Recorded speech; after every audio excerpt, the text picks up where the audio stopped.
A Ukrainian MiG-29 fighter jet has once again struck a significant blow to Russian forces near Oleshki in the Kherson region.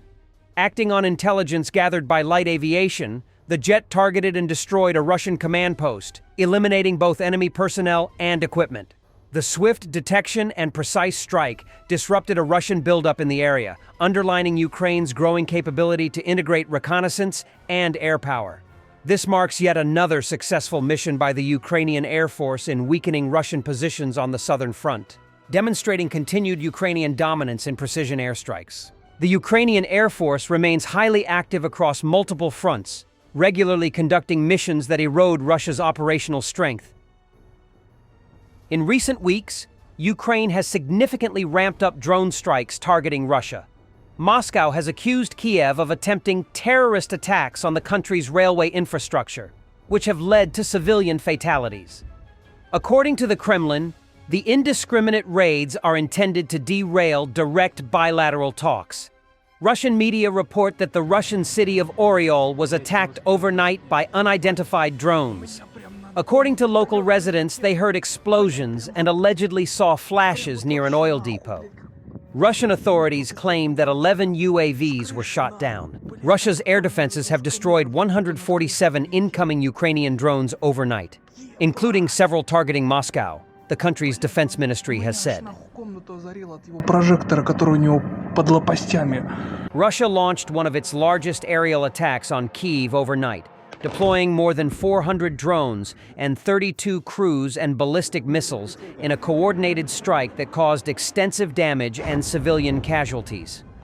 The Air Force Command of Ukraine's armed forces reported that the strike was launched at 8 p.m. on June 16th and involved unmanned systems, naval forces, and tactical and strategic aviation units. The attack originated from various regions of Russia and the Black Sea. In total, Ukrainian forces detected 440 launches of attack drones and decoy UAVs. Of those, 239 Shahed drones were downed by air defenses, while another 163 were lost or neutralized by electronic warfare systems. Russian tactical aviation launched 9 Kh-59/69 missiles and 1 Kh-31P anti-radiation missile, all of which were intercepted. 2 Kh-47M, 2 Kinzhal hypersonic missiles were fired by MiG-31K aircraft. One was intercepted. Naval and strategic aviation launched 4 Caliber cruise missiles and 16 Kh-101 missiles. Ukrainian air defenses intercepted 15 Kh-101s, while one struck the capital. The missile, reportedly carrying a cluster warhead, released submunitions over residential areas. Residential buildings in 8 districts of Kiev sustained damage, with one apartment block partially destroyed. Emergency services are working to extract survivors trapped under debris. As of 10 a.m., Ukraine's State Emergency Service reported at least 14 people killed and 60 injured. Emergency responders rescued at least 12 people from damaged buildings. Elsewhere, Russia also targeted the Odessa, Zaporizhia, Chernihiv, Zhytomyr, Kirovohrad, Mykolaiv, and Kiev regions. 1 person was killed and 10 were injured in Odessa. 1 person was reported injured in the Kiev and Chernihiv regions. On the Kramatorsk front, Ukraine's Phoenix UAV unit destroyed 7 Russian FPV drones, including ambush teams, a military vehicle, a motorcycle, and a field ammo depot. Around 10 Russian troops were also eliminated. On the Kramatorsk front, intense fighting continues as Russian forces attempt to push westward, aiming to break through Ukrainian defensive lines. Despite repeated assaults, Ukrainian troops are holding firm, using a mix of fortified positions, drone reconnaissance, and artillery strikes to repel enemy advances. Russian units have suffered notable losses in both manpower and equipment as they try to gain ground in the region. Ukraine's defense strategy in Kramatorsk focuses on mobility and coordination, ensuring that any breakthroughs are quickly countered. The area remains a key flashpoint in the broader Donbass battle. With both sides committing significant resources, Ukrainian commanders report a steady tempo of combat and high enemy attrition. A damaged Rochelle senator is evacuating Ukrainian soldiers from the front line even on 3 wheels. Как вам такой Илон Маск? Ну, давай, обгоняй его. Все, потихоньку. Тихо, тихо.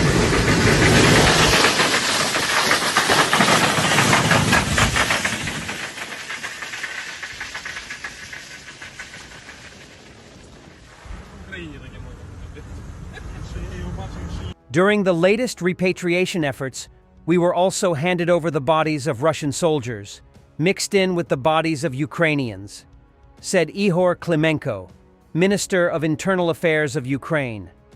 In addition, Russia is returning the bodies of the deceased in an extremely mutilated condition.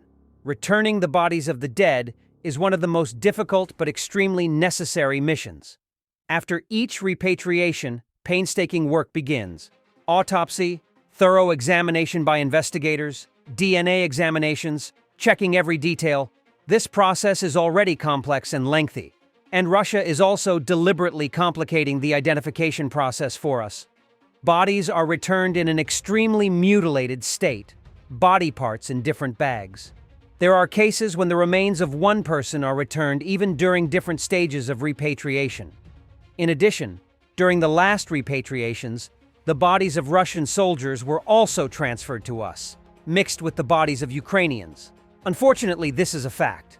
This could have been done intentionally by the Russians in order to increase the number of transferred bodies and burden our experts with work, complementing all this with cynical information pressure. Or it could be their usual negligent attitude towards their own people. In any case, we also identify these bodies. Our experts work at the limit of what is possible. Each examination is carried out carefully and more than once. Specialists are trained, laboratories are equipped, processes are worked out. The biggest challenge is time. We understand the pain and expectations of families. We are accelerating the identification process as much as possible.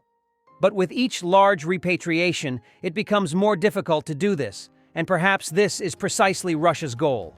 We have no right to make a mistake. For us, these are not statistics. These are people, and each of them deserves to be treated with dignity. The Telegraph opinion piece. Washington is ending military aid to Ukraine. Trump's team insists a negotiated peace is now in America's best interest. So it's official. Washington is pulling the plug on military aid to Ukraine. At congressional hearings this week, U.S. Secretary of Defense Pete Hegseth confirmed the Trump administration has a very different view of the war in Ukraine to that of Joe Biden's, and insisted that a negotiated peaceful settlement is in the best interest of both parties and our nation's interests. Given that the topic of the hearings was the U.S.'s 2026 military budget, the message could hardly have been clearer. Fighting Russia is now Europe's problem. Washington has given Ukraine some $74 billion in military aid since Putin's invasion in February 2022. That includes game-changing equipment such as Patriot air defense systems that are Ukraine's only effective defense against Russian ballistic missiles, ATAC-MS and HIMARS missiles, long-range M77 artillery, tanks, armored vehicles, and millions of artillery rounds. Some of the Biden-era packages are still coming down the procurement pipeline. But the bitter bottom line for Kiev is that it has been abandoned by its most powerful and deep-pocketed ally. That leaves Ukraine three options. The first is to rely on Europe stepping in to supply the weapons and equipment it needs. The second, proposed earlier this month by Zelensky, was to buy US-made weapons from Washington with European money. The third is to make the weapons it needs in Ukrainian factories, funded by money from European allies. Happily for Ukraine, Europe's leaders have repeatedly promised to step up to the plate and deliver what Ukraine needs to fight on. Less happily, in practice, Europe seems better at promising than actually stepping. Back on February 9th, European Commission President Ursula von der Leyen announced a Rearm Europe package in Brussels that could mobilize close to 800 billion euros of defense expenditures over 5 years. This is a moment for Europe, and we are ready to step up. But it soon emerged that this staggering sum was not in fact ready money but represented an easing of borrowing constraints on EU members if they chose to increase their defense budgets. On March 19th, EU High Representative for External Relations, Kaja Kallas, proposed a €40 billion arms aid package for Ukraine, but that plan was shot down by doubters such as Hungary, Slovakia, Croatia, Spain, and Italy. Last month, Europe finally put some cash, albeit someone else's cash, on the table by directing €1 billion from the EU's peace facility, made from frozen Russian assets, towards financing Ukraine's domestic arms industry. Kiev will certainly put that aid to good use. Domestic production now meets up to 50% of Ukraine's military needs, despite repeated Russian strikes on factories. And Ukraine already outproduces the EU in the production of many weapons. Output of Ukraine's Bodana howitzer is now 20 per month, outpacing the production of French Caesars, and could double with more EU funding.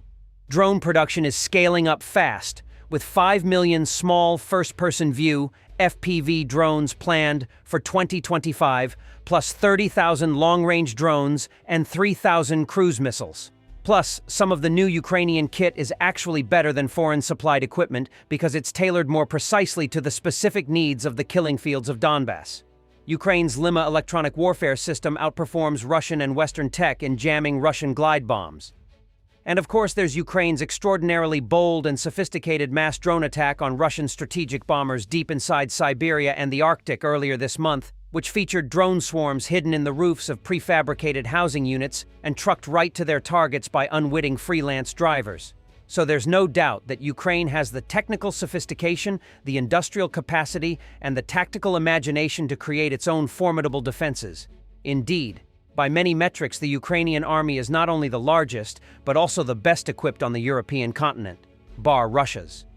But Ukraine also has deep vulnerabilities further down the defense procurement totem pole when it comes to the nuts and bolts sinews of war, from artillery shells to bullets to spare parts.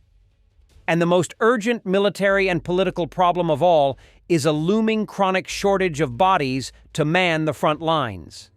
Videos of violent press gang tactics used to round up military-age men, often featuring posses of citizens rallying to save the men targeted, are the subject of daily online anger on Ukraine's social media. Stories of Russia's imminent economic and military collapse make for feel-good reading, but aren't borne out by ongoing and relentless assaults in the air and on the ground. Russia is set to spend $160 billion on defense this year, and thanks to purchasing power disparities, a dollar spent in Russia gets far more bang for the buck. A Russian T-90 costs approximately $4.5 million. A U.S. M1 Abrams can cost as much as $9.61 million.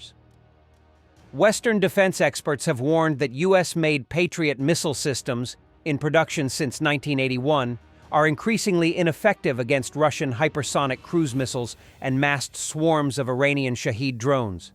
Can Ukraine survive just on its own resources and Europe's intermittent money? The deepest irony of all is that much of the Kremlin's lavish defense spending is directly financed by Europe itself, which is due to spend over €20 billion buying oil, gas, coal, and uranium from Russia in 2025. As long as Europe continues to spend more on financing Putin's war machine than it does on Ukraine's, its promises of supporting Kiev for as long as it takes ring rather hollow. Thanks for watching, and don't forget to subscribe. Also, if you want to support Warthog Defense, please become our member and get early access to new videos, exclusive members-only videos, and become administrator in comment section. The membership link is in the description. Rescues